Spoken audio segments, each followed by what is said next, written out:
Hello everyone, this is Cody Lee of BlackCatBooks.org, author of I the Dragon, Cruel and Beautiful Rabbit Hole, King DL, Lauren Frey, Grim Clover, Internet Blood Sports, and the upcoming Jaw the Dragon. With Splatoon 3 now having a Nintendo Direct, now that we know about a lot about the game, I feel like this is going to be one of the best games of the year. The game looks fantastic, lots of great changes, lots of great updates, lots of new features, new modes, very exciting stuff. But like the Direct itself, I think a lot of people don't understand.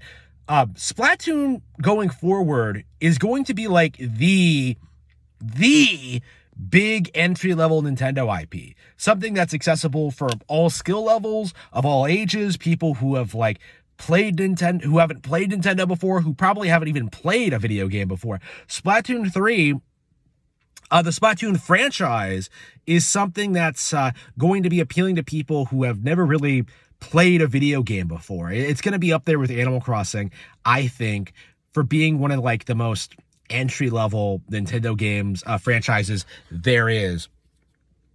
And I think that Direct reflects that, because a lot of people noticed, I noticed, that they spent a lot of time going over like stuff we've seen in previous games, like how the store systems work and things like that. They showed off a lot of new aspects as well, specifically new characters.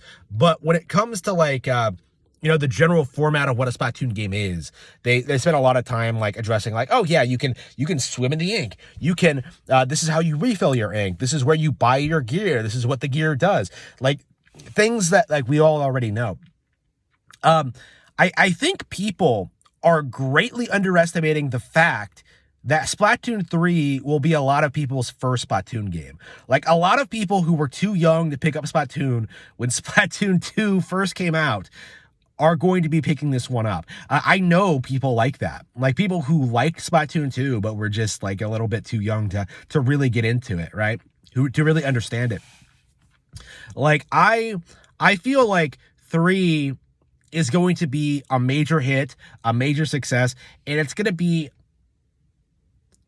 I think these games are going to constantly bring in a new audience with each new iteration. So it makes sense for them to talk about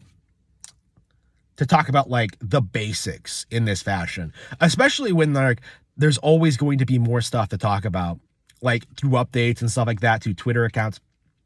Like, we're going to be getting new information about this game for at least the next 2 years, right? We have like the post-launch DLC. We have like, catalogs being updated. We have all this stuff. I am very, very curious about what the game is going to look like a couple of years from now. I feel like, much like Splatoon 2, this game is going to be remembered as a beloved classic.